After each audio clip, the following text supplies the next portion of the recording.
This episode of the Small Business Conversations podcast is sponsored by Nedbank Small Business Services. This is Small Business Conversations with Akona Machoba, unlocking essential advice, opinions, and key issues that affect South Africa's small business community. Welcome to the latest edition of the Small Business Conversations podcast, Moneyweb's weekly SME show highlighting critical issues affecting South Africa's small business environment. Now, unless you've been living under a rock for the past year or so, you would have noticed the buzz around generative AI intelligence and the seemingly boundless wealth of knowledge it places at the fingertips of those who choose to use it. Generative AI is known for using generative tools to produce text, images, as well as other media at each user's command. You may have already heard of ChatGPT from OpenAI, Googlebot AI, Google's counter to this, as well as Microsoft Bing AI, Microsoft version of the tool. While Retail Capital, a division of digital retail bank Time Bank, is getting ready to enter the chat with the launch of its own ChatSME focused tool called ChatSME actually. Retail Capital has positioned ChatSME as a tool that will revolutionize the way small businesses gain access to knowledge and plan for success. Now, I'm joined by Erin Lowe, the executive for Retail Capital Brand and HR, to tell me more about this tool. Welcome to the show, Erin. Hi, thank you so much, Akona. Lovely to chat to you. Lovely to chat to you as well. So, Erin, first things first, how will ChatSME revolutionize the SME space? So, I think AI has been around much longer than ChatGPT or OpenAI. So we've kind of been playing with AI and machine learning, especially in the funding space, for more than 5 years. So for over a decade, Retail Capital's been providing this, specifically focusing on thought leadership and content unique to the South African SME industry. And when AI arrived in the form of the OpenAI models, there was this incredibly unique opportunity that we could package this content, leveraging our internal library of insights, business funding and information, more than 12 years of content, and provide this as a knowledge center by placing it into one of the largest language models known, and then optimizing the answers and assisting the SME-related questions by giving South African business owners contextual feedback. And I think if that isn't revolutionary in its own way, surely we had incredible fun putting this together because we really believe by putting this in front of or into the hands of the business owner, it will change the way they work. Can you speak to us about the capabilities of the tool? What will business users be able to use it for, and how can they implement this into driving success, like you have pointed out? So I think it's important to note that most of the platforms are being used for optimization. And most of the open APIs are linked to giving people access to these tools and resources. What makes our platform unique is, although we've used this multi-layer authentication large language model, which is how they refer to it, and referencing the Retail Capital data, we are incorporating also automated chatbot features. So the people that are chatting to the ChatSME platform can also exit this conversation into physical chat or human touch, which assists them. And eventually, when we ran out of answers, we will expose our Open API or the OpenAI API to them. And they can then access anything from marketing tools, strategy, business answers, business optimization, business efficiencies, anything from referencing a contract, what is a campaign that I can put out, how do I put a growth model together, how do I use funding for my business. All of these answers have been specifically populated out of the content, but also out of the specialists that we've engaged to assist us in making sure that it's vetted answers being provided back to the business owners. So just to clarify, Erin, if I'm a business owner trying to use this tool, will I be able to use ChatSME to be taught how to draft my own contract, or will it draft, for example, an employee contract for me? So you've got the choice. I think if you've used ChatGPT features, you can ask the question, please provide me with a contract, which will then generate it in your industry with referencing the information that's relevant to you and your business. However, if you have a contract that you want it to just read and reference and give suggestions on how to optimize it, then you can ask the question. It's all about prompting, and it's having to make sure that you ask the right questions for the feature to assist you. And then if you struggle, if you're not getting the right answer, we have a team to assist you, which is what makes this beta test so important. So, Erin, I think the AI space, like you said, it's not new, but it feels new now because of all the buzz that's going on around it. Yes. It's gotten a lot of excitement because of the potential that it holds, but equally so, there are concerns around the damage that may be caused by mistakes, because this is ultimately human-generated content. It's codes that were created by humans, so it's not perfect. I'm wondering if it's not maybe too early to welcome SMEs into this AI space. We know SMEs have struggled quite a bit in the last couple of years, and they are kind of licking their wounds from the past hurts that they've experienced. I'm wondering, is it not too early to welcome SMEs into the murky waters of AI as we're still figuring things out? So, ideally, Peter Diamandis posted last night, actually, very relevant quote. I believe that every organization and entrepreneur must be fully immersed in AI as soon as possible to survive and thrive in the decade ahead. And I think it comes down to responsible use. So it's so important for us to make sure that we don't put information out into the environment that is not helpful, that's not vetted, and that is also not relevant to the industry, which is why I'm saying it was so incredibly powerful when we had all of this content that we've created over years of industry experts. And now it's referencing the retail capital information first. Then it will go on to the second layer, which is getting assistance from the team of experts.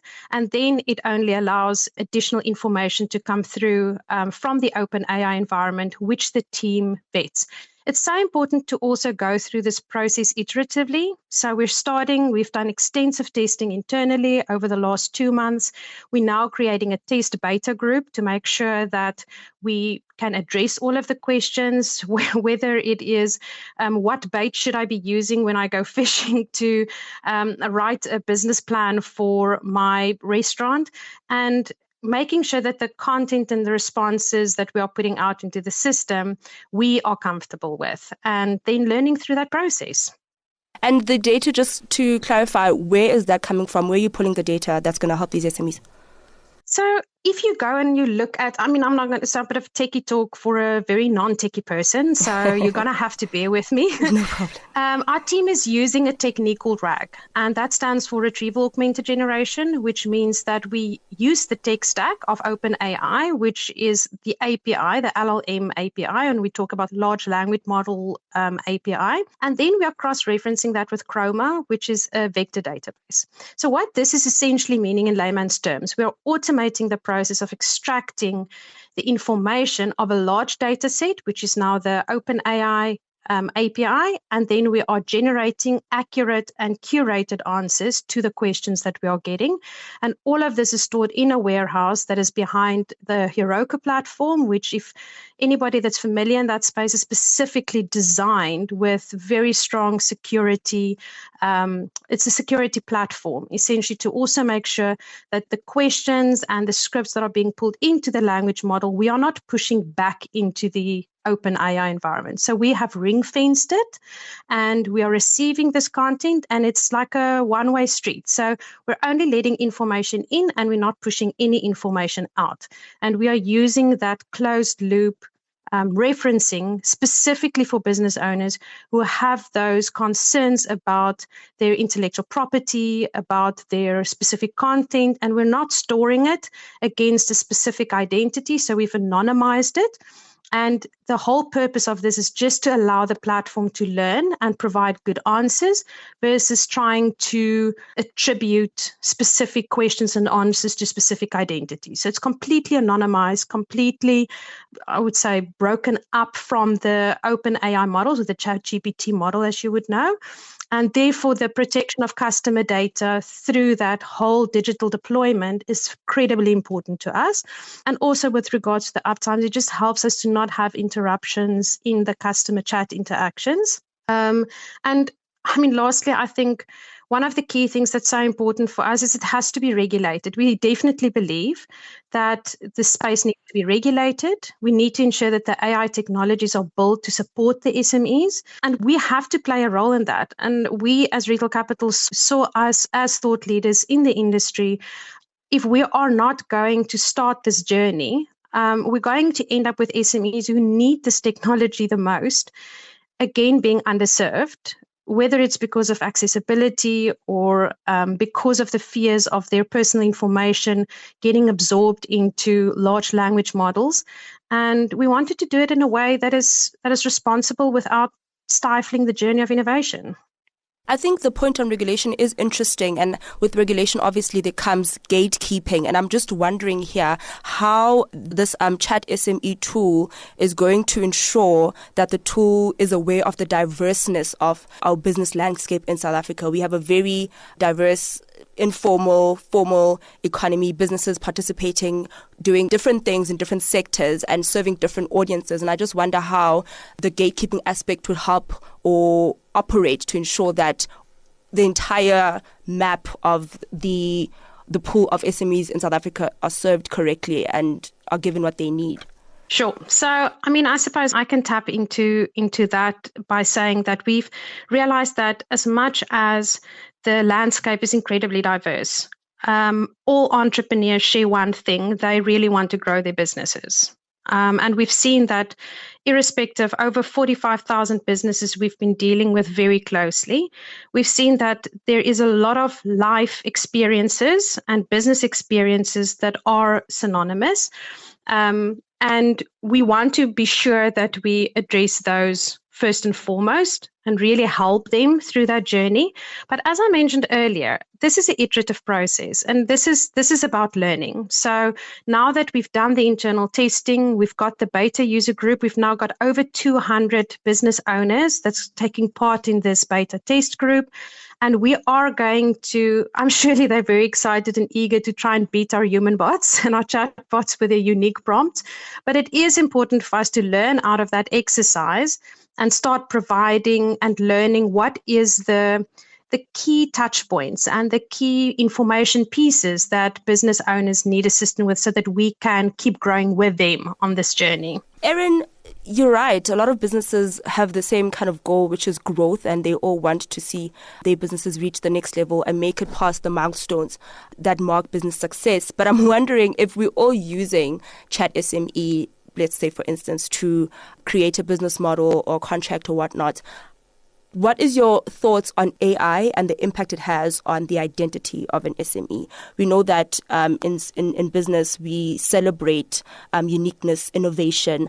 How does that balance get struck between AI and helping with the basic needs of SMEs, but still keeping the innovation in SME alive? Yeah, so I think if you think about the challenge between generalization and giving specific feedback, I think the idea here is every business is unique, but uniqueness is also, we all go through the same. If you had to go and get a contract, you would Google it. The only difference now is once you get the information, you have the opportunity to look at it as how would this be referenced as a restaurant contract with the nuances, with the contextual South African context. And if there is information that is outside of the scope, we have the opportunity to escalate that or to reference the open AI models. And all of this information is then addressing frequently asked South African SME challenges. So it is really about building this and about expanding on the learning. The idea for us is around creating more access, making it free for business owners and keeping it that way so that we don't end up with a SME sector in South Africa that, again, does not have access to the open AI benefits. So I think it really comes down to just making it really convenient and making sure that we align the information that we've got with the questions that's being asked and continuously growing that feedback.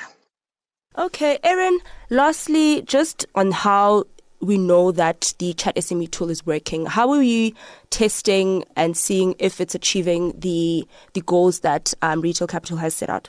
So it's threefold. We've created progressive web apps, so it is also mobile friendly.